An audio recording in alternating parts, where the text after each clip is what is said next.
Aloha and good morning. Welcome to my audio blog. Hope you guys are all doing well and had a wonderful weekend. I got to hang out with the kids. It was great. If you hear any phone ringing in the background or whatnot, I'm in the office and thought I would get right to this audio blog. So here's the question. Here's one of the questions that I had gotten recently, and it was about the concept, or the question actually came from a concept of mind, body, spirit, or the Huna perspective of four bodies: spiritual, mental, emotional, and physical.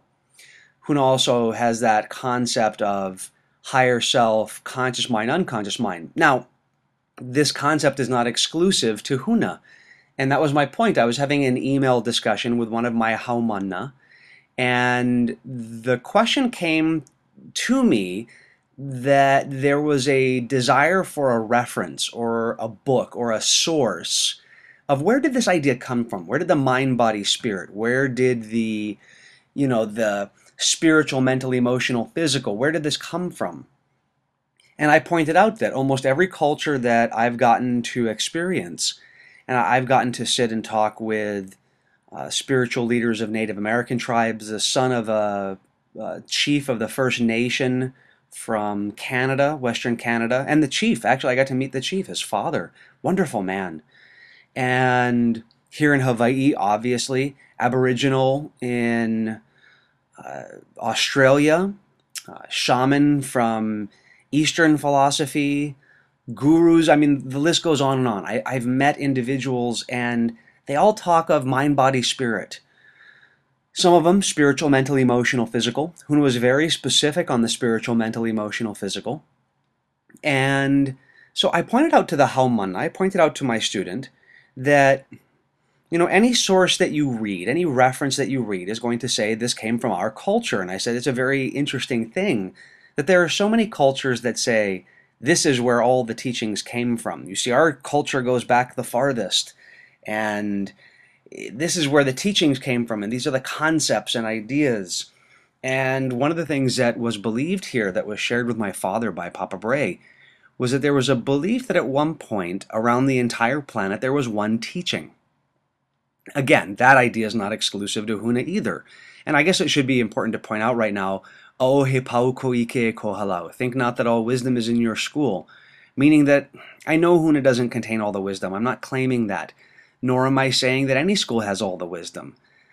Wisdom is just something that is amazing, and there's an infinite amount of knowledge out there. The more I learn, the more I realize I don't know.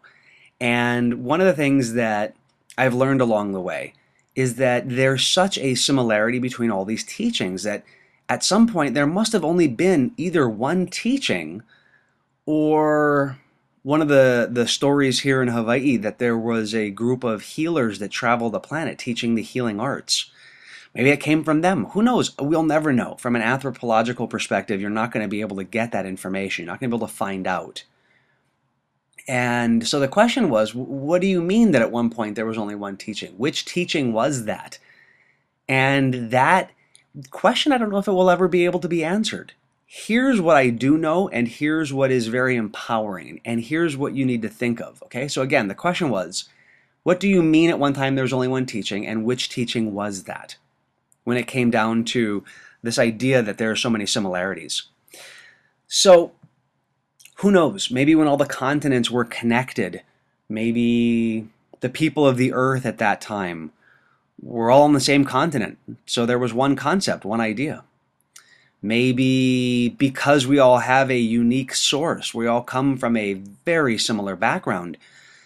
We all come from very unique places on the planet. Maybe those places or those individuals had a specific teaching.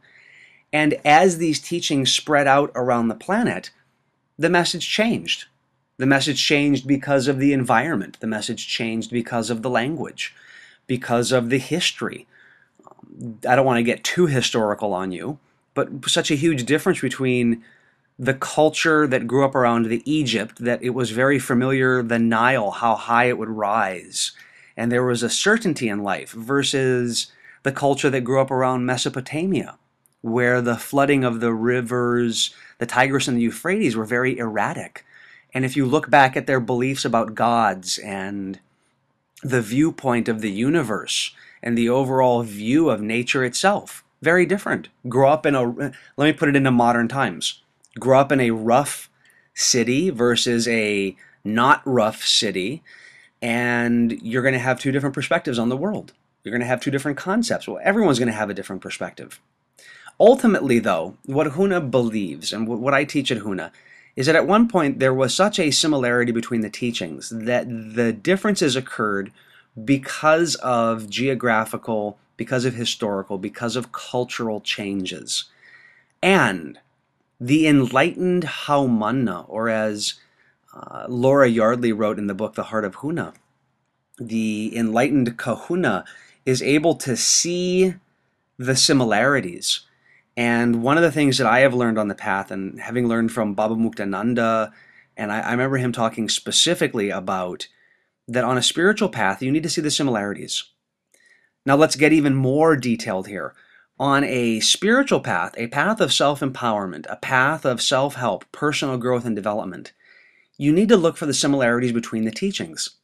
When you see the similarities, hear and feel the similarities between different teachings, what happens is you empower yourself. And what I mean by that is that if you hear another person doing an audio blog and they say, there's no such thing as an emotional body. There's only spiritual, mental, and physical. And the mental includes the emotional. And here I am saying spiritual, mental, emotional, physical. Well, if you compare the differences, you lose information. You lose mana. You lose energy. You earth it.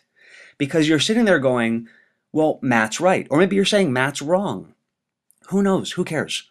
When you sit there and you go, each of these people who are doing the blog are saying something similar. There's not exactly the same, but there's a similarity between the message.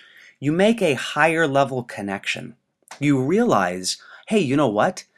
Maybe it's not as important as to whether or not there's a spiritual, mental, emotional, physical, or just a spiritual, mental, physical, but maybe it's important to realize that there's a difference between our spirit, our energy, our thinking and feelings, and our physical body.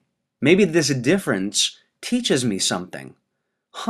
Now, which teaching resonates most with me? Does the Huna teaching resonate? Does the other teaching resonate? And then you pick the one that resonates the most, and you go down that path. It's not about comparing my path is right, your path is wrong. The late Uncle George Naope, I was so blessed to be able to speak at his funeral, and I was there, the son of the native Canadian chief who I had previously mentioned. His name is Richard. He spoke, and then I spoke. And then the son of one of our state senators, our U.S. congressman, the son of the congressman spoke. And I got up and I said, these other people here have been talking about Uncle George and Hula and sharing all of these things. Uncle George Naope, for those of you that don't know, he's the person that introduced my father to this lineage of Huna. He's the person that founded the Merry Monarch Hula Festival, a golden treasure here in Hawaii. And maybe I'll put up one of my older video blogs of him after the show so you guys can see a picture of him. But anyway, I got up and I spoke to these individuals that were there to celebrate his life. And I said, one thing that stuck with me, it was one of the last trainings that I had ran that he got to attend and speak at, very close friend of the family. And I said, and he got up and he said, all these people spend all this time talking about my path is right, your path is wrong, my hula step is right, your hula step is wrong. He said, everyone's just expressing their spirit. Everyone is just expressing who they are at a deeper level. All they are doing is sharing their mana'o.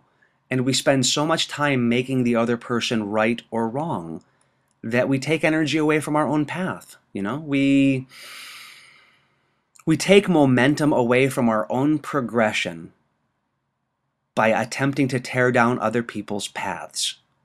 And if you just took that energy, and instead of trying to put the energy into making someone else wrong, why don't you put the energy into taking your next step on the path? It would be so positive.